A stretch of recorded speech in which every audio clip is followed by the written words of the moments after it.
परभणी जिल्हा परिषदेमध्ये भारतीय जनता पक्षाचा अध्यक्ष आणि राष्ट्रवादी काँग्रेस पक्षाचा उपाध्यक्ष अशा पद्धतीची रचना जगाच्या समोर आली.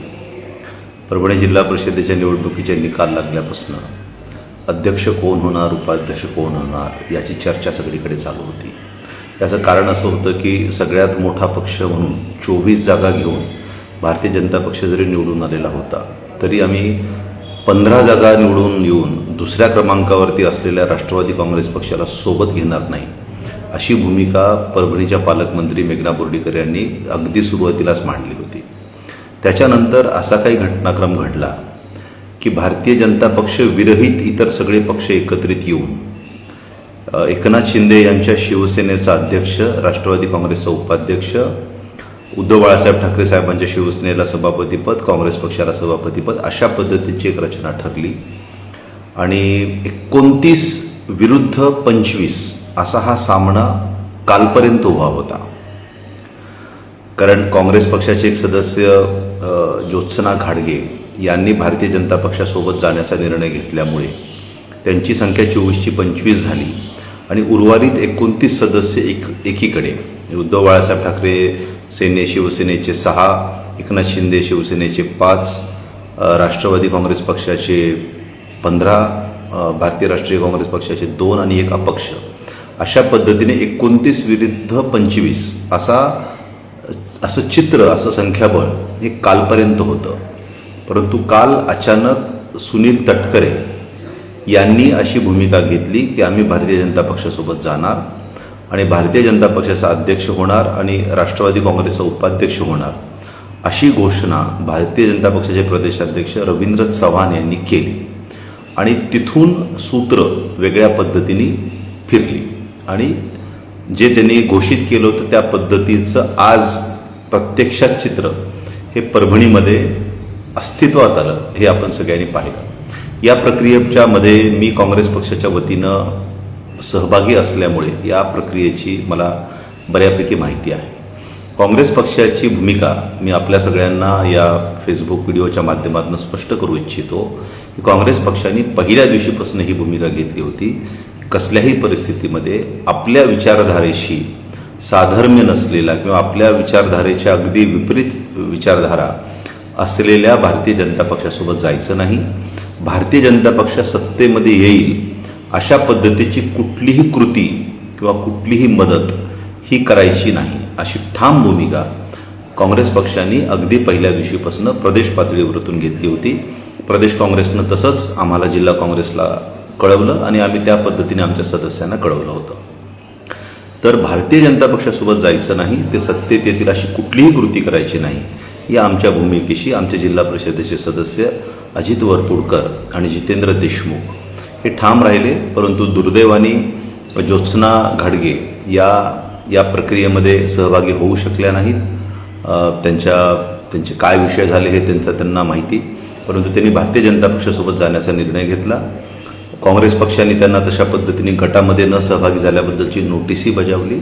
या सगळ्या प्रकरणामध्ये मला फक्त रामभाऊ घाडगेजींबद्दल वाईट वाटतं की एक आमचे ज्येष्ठ सहकारी ज्यांनी आयुष्य काँग्रेसमध्ये वेचलं, काँग्रेस पक्षानेही त्यांना नेहमी संधी दिली आणि त्यांनीही काँग्रेस पक्षाला नेहमी सहकार्य केलं, काँग्रेस पक्षासाठी कष्ट घेतले, असे आमचे ज्येष्ठ सहकारी रामभाऊ घाडगेजी यांना या वयामध्ये या सगळ्या कमीपणाला सामोरं जावं लागत आहे याचं मला वैयक्तिक आणि पक्षाच्या पातळीवरती सुद्धा दुःख आहे.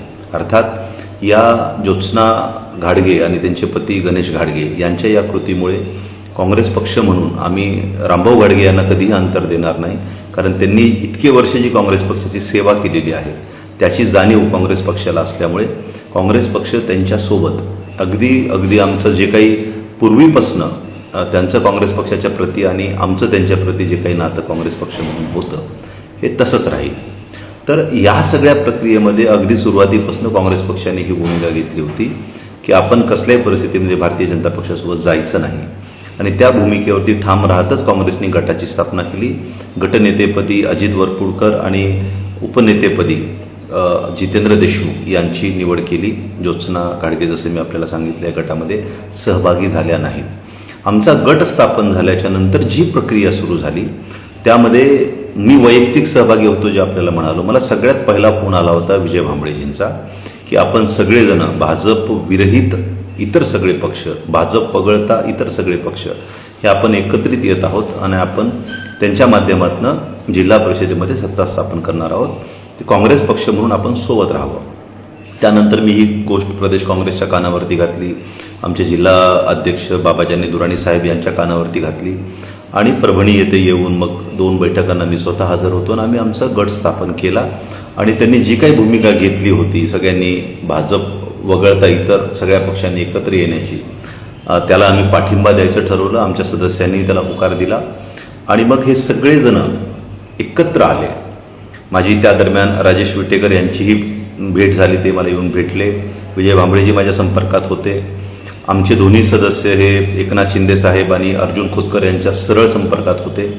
त्यामुळे आणि सगळेजण हे 29 जण एकत्र पण आले. जवळपास 15 दिवस हे सगळे सदस्य एकत्र राहिले आणि एक असं चित्र निर्माण झालं की आता भाजप वगळून इतर पक्षांची सत्ता ही जिल्हा परिषदेमध्ये नक्की येणार. परंतु आपल्याला माहिती आहे की अजितदादा गेल्याच्या नंतर सुनील तटकरे आणि प्रफुल्ल पटेल यांनी भारतीय जनता पक्षाच्या दावणीला राष्ट्रवादी काँग्रेस पक्षाला बांधलं आहे. राष्ट्रवादी काँग्रेस पक्ष ही भारतीय जनता पक्षाची भटीक झालेली आहे असं चित्र या दोघांच्या कारकिर्दीमध्ये दिसत आहे. मी मध्ये एक पोस्ट पण केली होती की 2 कसाई, 1 स्त्री आणि तिचे 2 लेकरं असं चित्र महाराष्ट्र पाहत आहे.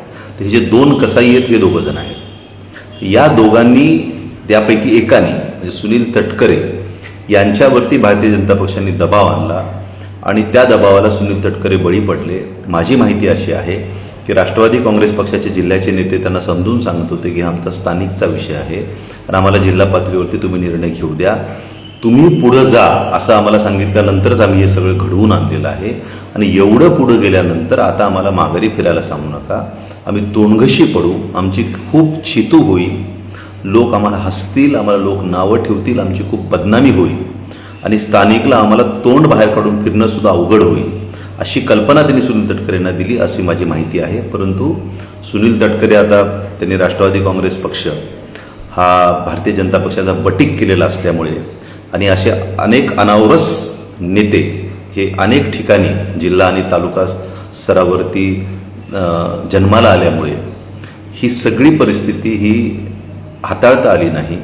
आणि तरीही त्यातल्या त्यात विजय भांबळेजी ठाम होते की आपल्याला जसं ठरलं आहे तसंच केलं पाहिजे. परंतु जिल्ह्याचे अध्यक्ष असल्यामुळे आणि पाथरी मतदारसंघातले पक्षाचे अधिकृत आमदार असल्यामुळे राजेश विटेकर मात्र सुनील तटकरे यांच्या दबावाला बळी पडले आणि आज त्यांच्या भावाचा उपाध्यक्षपदासाठी त्यांनी फॉर्म भरला आणि सुनील तटकरे यांनी हा सगळा खेळ बिघडवला.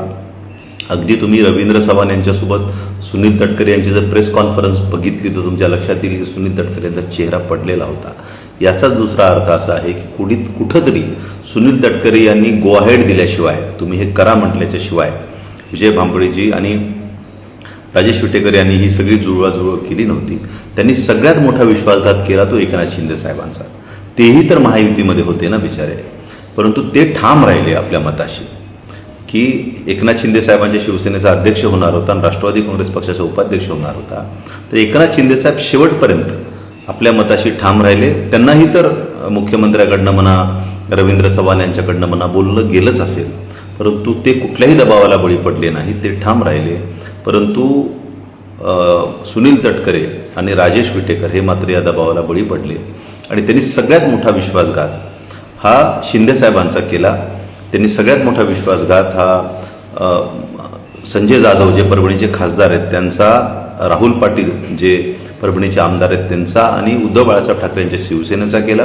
त्यांनी काँग्रेस पक्षाचा विश्वासघात केला आणि जो एक अपक्ष त्यांच्यासोबत आला होता तो तर अपक्ष होता, तो भाजपसोबतही जाऊ शकला असता, तो पण यांच्यासोबत आला होता, त्याचाही त्यांनी विश्वासघात केला.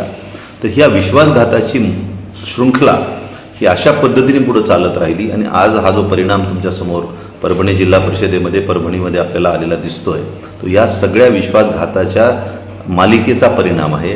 खास करून कालपासनं या विश्वासघाताला खऱ्या अर्थाने सुरुवात झाली आणि सुनील तटकरे बळी पडले आणि त्यांच्या दबावाला राजेश विटेकर बळी पडले आणि हे सगळं चित्र आता परभणी जिल्ह्याच्या समोर आलेलं आहे. अतिशय ज्याला आपण म्हणतो घाणेरडी कृती ही सुनील तटकरे यांच्याकडनं झालेली आहे आणि त्याला बळी पडल्याबद्दल राजेश विटेकरसुद्धा त्याच्यामध्ये सहभागी आहे. आता या सगळ्या प्रकरणात कुणी काय गमावलं आणि कुणी काय कमावलं याची जर आपण गोळाबेरीज केली तर भारतीय जनता पक्षाच्या लोकांनी किती जरी उड्या मारल्या आणि किती जरी मोठेपणा स्वतःचा सांगितला, अग्ना आणि मेघना बोर्डीकरच कशा खऱ्या परभणी जिल्ह्याच्या किंग आहेत किंवा वाघीण आहेत असं जरी म्हणाले तरी सत्य हे आहे की ज्या राष्ट्रवादी काँग्रेस पक्षासोबत आम्ही जाणारच नाही अशी वल्गना मेघना बोर्डीकर यांनी केली होती, त्याच राष्ट्रवादी काँग्रेस पक्षासोबत त्यांना सत्तेमध्ये यावं लागलेलं आहे. हे सत्य आहे. त्यामुळे त्या वल्गनेचं काय झालं याचं उत्तर खरं तर भारतीय जनता पक्षाच्या लोकांनी आणि मेघना बोर्डीकर यांनी द्यायला पाहिजे की जे तुम्ही बोलला होतात त्याच्यातूनच तुम्हाला परत फिरावं लागलं आणि त्याच राष्ट्रवादी काँग्रेस पक्षाला ज्याला तुम्ही हिनवलं होतं त्याच्यासोबत तुम्हाला सत्य द्यावं लागलं. दुसरा विषय झाला राष्ट्रवादी काँग्रेस पक्षाचा. त्यांनीसुद्धा या सगळ्यांना एकत्र करून जो विश्वास दिला होता, कारण या सगळ्या गटांमधला सगळ्यात मोठा पक्ष राष्ट्रवादी काँग्रेस पक्ष होता, त्यांच्याकडे 15 सदस्य आहेत. त्यांनीसुद्धा या सगळ्यांना एकत्रित गोळा करून जो विश्वास दिला होता, अगदी माझ्यासारख्यासुद्धा व्यक्तीला ठामपणे सांगितलं होतं, विश्वासाने सांगितलं होतं की हे सगळं आपण एकत्र शेवटपर्यंत राहणार आहोत आणि हे वस्तुस्थितीमध्ये उतरणार आहे. त्यांनी या सगळ्यांचा परभणी जिल्ह्यामध्ये जेवढे म्हणून पक्ष आहेत त्या सगळ्यांचा विश्वासघात केला आणि पुढच्या काळामध्ये राजेश विटेकर यांच्यावरती कोण विश्वास ठेवेल असा प्रश्न या त्यांच्या कृतीमुळे उभा राहिलेला आहे.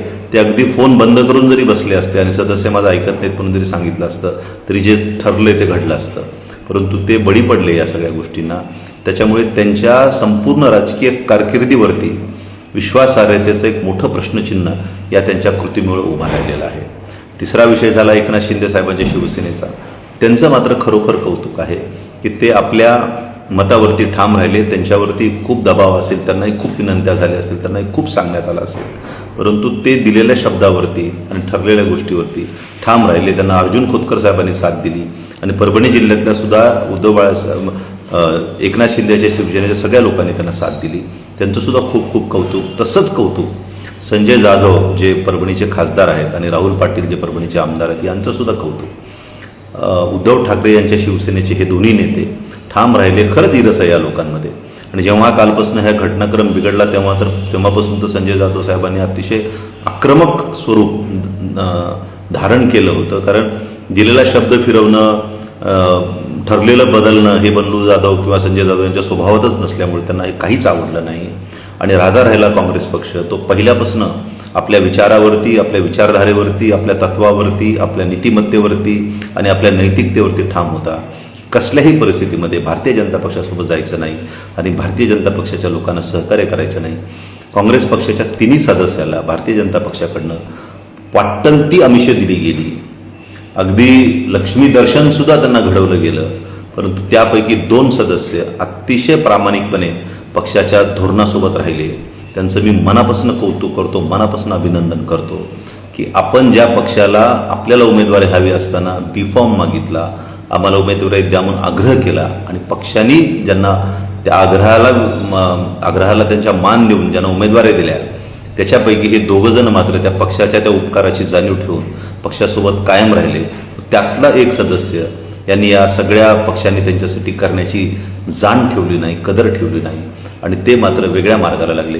आणि त्यांच्यासुद्धा बाबतीत मला असं मला म्हणावंसं वाटतं की मला वाईट वाटतं ते रामभाऊ घाडगेजींच्याबद्दल, कारण आजही त्यांची म्हणजे ज्योत्सना गाडगे यांची ओळखच रामभाऊंच्या सुनबाई म्हणून आहे आणि गणेश गाडगे यांची ही ओळख हे रामभाऊंचे चिरंजीव म्हणून आहेत. म्हणून आमच्या जे ज्येष्ठ सहकारी रामभाऊ गाडगे यांच्याबद्दल मात्र मला निश्चित या सगळ्या गोष्टींच्याबद्दल वाईट वाटतं. आणि तेही हे सगळे घडत असताना सुद्धा फोनवरती संपर्कात होते आणि कन्सर्न होता त्यांना की हे सगळं जे काही चाललं आहे हे बरोबर चाललेलं नाही.